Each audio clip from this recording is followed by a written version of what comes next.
Bonjour à tous, il est 15h sur Télé Djibouti. Merci de nous rejoindre pour suivre avec nous cette nouvelle édition d'Hôtel Sans le fait saillant. Et nous avons parlé dans ce journal de la faune et de la flore sous-marine à Djibouti.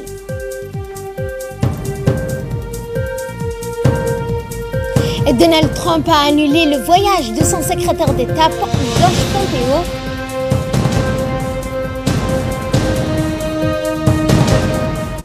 Bonjour à tous et nous entamons ce journal par vous parler de la marina, parc à bateaux de Complaisance. La principale attraction touristique qui fait sa renommée internationale réside dans la flore et la faune qu'offre son littoral. À titre d'exemple, on peut citer la migration de requins-baleines sur lesquels nous allons revenir au cours de ce journal. Mais il y a tant à découvrir. Pour ce faire, notre équipe est allée sillonner la plage du côté de Goubet seulement. L'idée étant de vous faire découvrir non pas les plages connues comme les sables blancs, mais des plages vierges et inexplorées. Pour ce qui est du parc, comme vous le voyez, les sorties en mer des Djiboutiens sont quasiment nulles. Ce propriétaire de Boutre nous informe que sa clientèle demeure d'origine européenne, d'où notre constat du désintérêt des Djiboutiens quant à la découverte des richesses et merveilles de leur pays qui émerveillent tant de le reste du monde.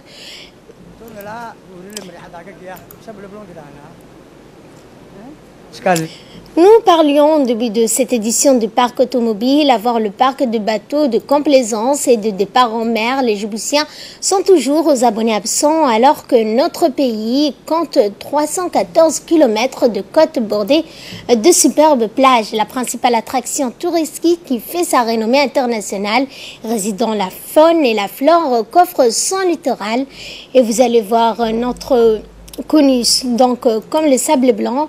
Pour ce qui est donc de ce documentaire que vous allez voir tout à l'heure, nous avons ce magazine que nous allons faire vous découvrir donc les sables blancs et les plages d'Arta.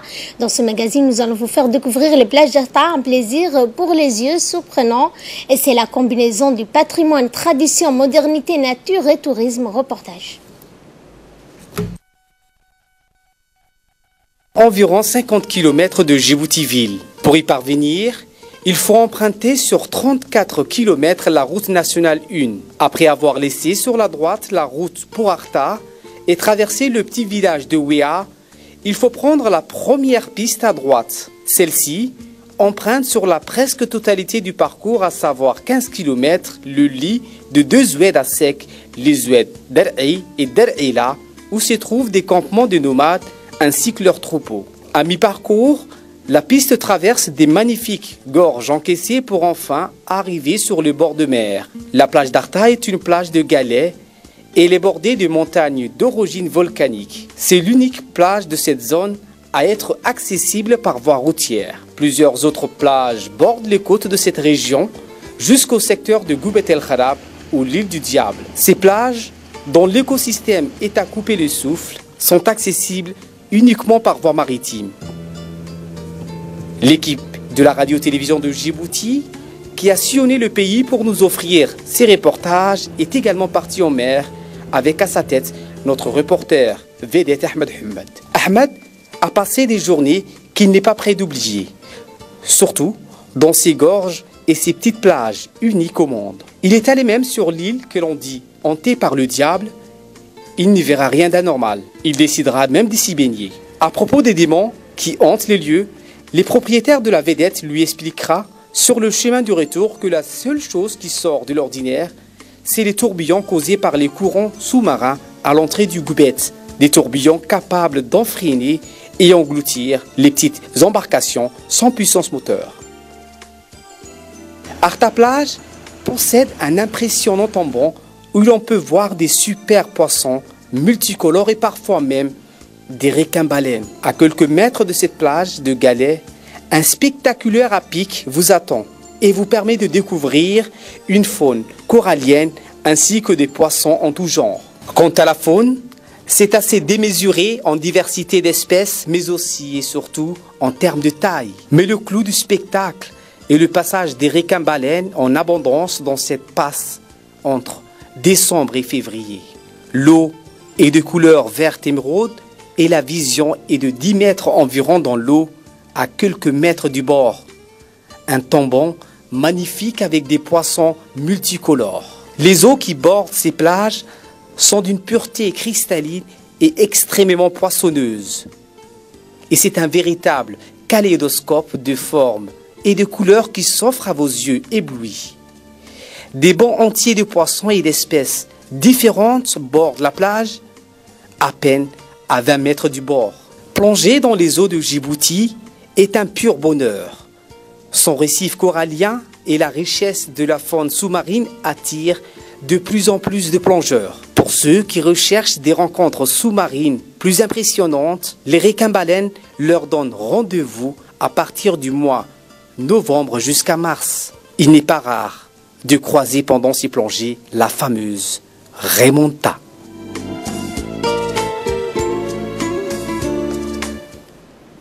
Et parmi les merveilles qu'offre le littoral djiboutien figure en bonne place la migration saisonnière de requins-baleines. Ce sera dans 2 mois. Voici un avant-goût de ces colosses de mer, des dangers qui les guettent. Ce reportage sonne également l'alerte. Regardez. Mètres de long à l'âge adulte, le requin-baleine est le plus lent et plus gros poisson du monde. Malgré ses tailles imposantes, ce requin est sans danger pour l'homme. Contrairement à la plupart de ses congénères, il ne se nourrit que de plancton. Chaque saison fraîche, d'octobre à mars, plusieurs centaines d'individus se rassemblent dans les eaux turquoises de la baie d'Arta qui regorge de plancton à cette période. Le festin des géants a lieu juste sous la surface, là où la lumière fait abonder la nourriture. Mais au fil des années, les géants de la mer sont de plus en plus vulnérables face au tumulte du monde moderne.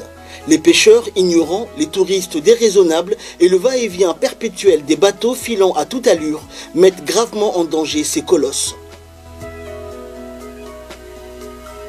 Ainsi, ce tête-à-tête entre l'homme et le requin se déroule à Djibouti. Les pouvoirs publics ont créé une aire marine protégée dans la baie d'Arta, ce lieu de rassemblement pour la reproduction des requins-baleines. Au fil des années, la popularité des requins-baleines a pris de l'ampleur et les touristes se pressent désormais par dizaines pour les approcher. L'animal est en passe de devenir l'attraction principale de la baie. Mais pour combien de temps encore? Car aucune règle n'encadre les excursions et les safaris prennent souvent la tournure d'un décent rodéo. À qui aura la meilleure photo? Assailli de toutes parts, le rêve des touristes tourne parfois au cauchemar pour le requin-baleine. Comme vous pouvez le constater, les Djiboutiens restent absents de tous ces plaisirs qu'offre notre mer, alors que ces touristes viennent de très loin, d'Australie, des États-Unis ou encore d'Europe. Et surtout, ne me dites pas que les prix ne sont pas abordables pour les Djiboutiens. Mais faire venir le tourisme pour apporter une économie dans la région, c'est bien. Encore faudrait-il que le tourisme n'aggrave pas le problème. Le danger pour ces géants de la baie, la plus terrible des menaces, c'est elle, l'hélice des bateaux qui mutilent les animaux parfois jusqu'à les tuer. Les requins sont en effet sous la surface de la mer. Devant cette urgence, un jeune éco-garde a été embauché.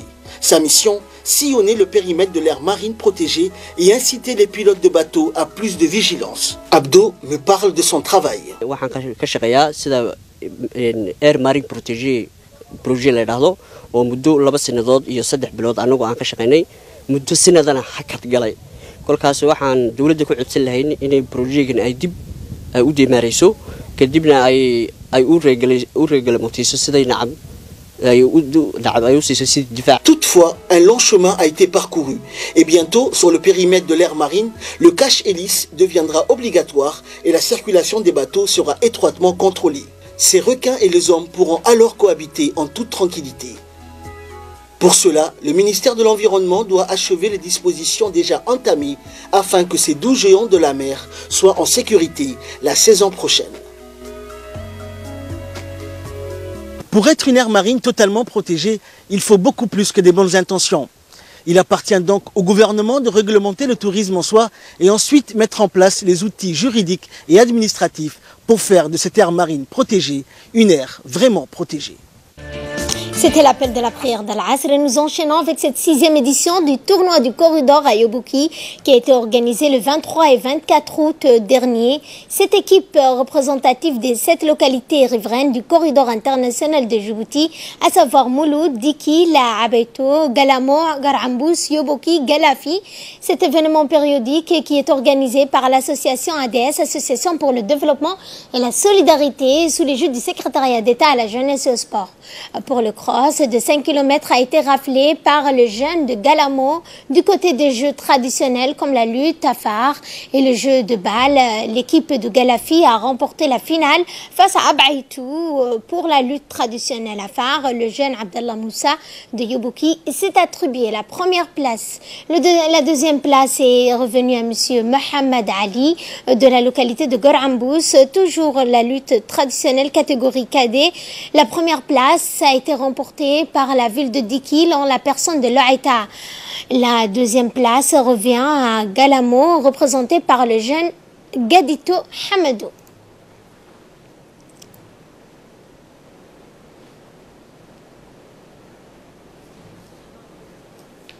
L'association La Génération pour le Développement et la Solidarité GDS est appelée sous le nom local des tournois sportifs à Yobouki. Le but de cette journée consiste d'abord à sauvegarder la sécurité routière, sensibiliser les jeunes à sauvegarder la sécurité routière. Aujourd'hui, il y a un thème de plus qui nous intéresse aussi, comme à Yobouki, beaucoup de cas de choléra ont été constatés. Et on sensibilise également les jeunes à travers ces activités sportives sur le lavage des mains et au ministère de la Jeunesse qui a toujours œuvré à nos côtés. Également, j'adresse également mes meilleurs remerciements au département de Frisone, notamment au président de l'autorité du port, qui est toujours à nos côtés également, qui nous assiste pour organiser ces activités. Merci. Et le réseau des associations de Ronda, connu sous l'acronyme RAR, a organisé le tournoi sportif d'été. La finale organisée dans l'après-midi du 22 août 2018 a vu la participation de nombreuses personnalités, parmi lesquelles le sous-préfet de Ronda et plusieurs autres membres de cette société.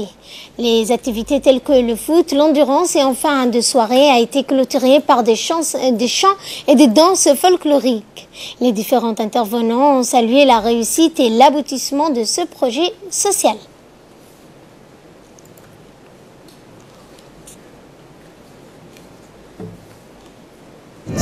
Et de lutter contre la délinquance juvénile, mais également de permettre à la jeunesse de s'épanouir.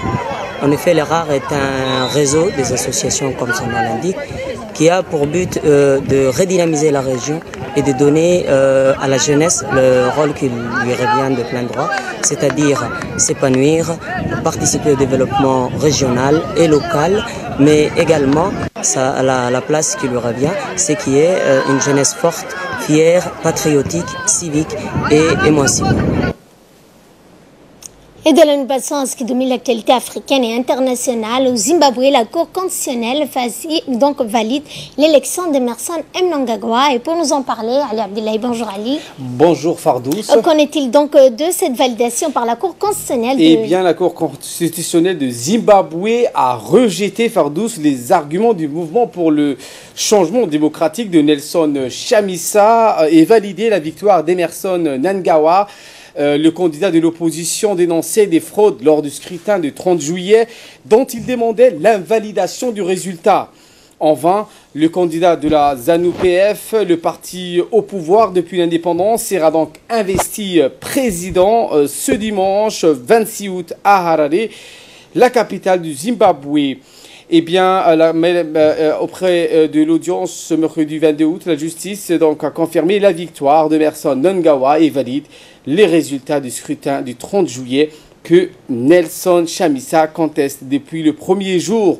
L'investiture d'Emerson Mnangagwa, qui avait dû être repoussée en attendant la décision de la justice, aura finalement lieu ce dimanche. De son côté, l'opposition, définitivement défaite, promet que la lutte continuera pour libérer le Zimbabwe de la pauvreté, de la corruption et de la malhonnêteté. Et toujours en nouvelles du monde, Donald Trump a annulé le voyage de son secrétaire d'État George Pompeo en Corée du Nord. Eh bien, le président américain Donald Trump, en réponse, avait annoncé fin janvier qu'il a donc conditionné le versement de l'aide aux Palestiniens à leur retour à la table de négociation. Et pour cela, donc, il a annulé le vol de son secrétaire d'État américain.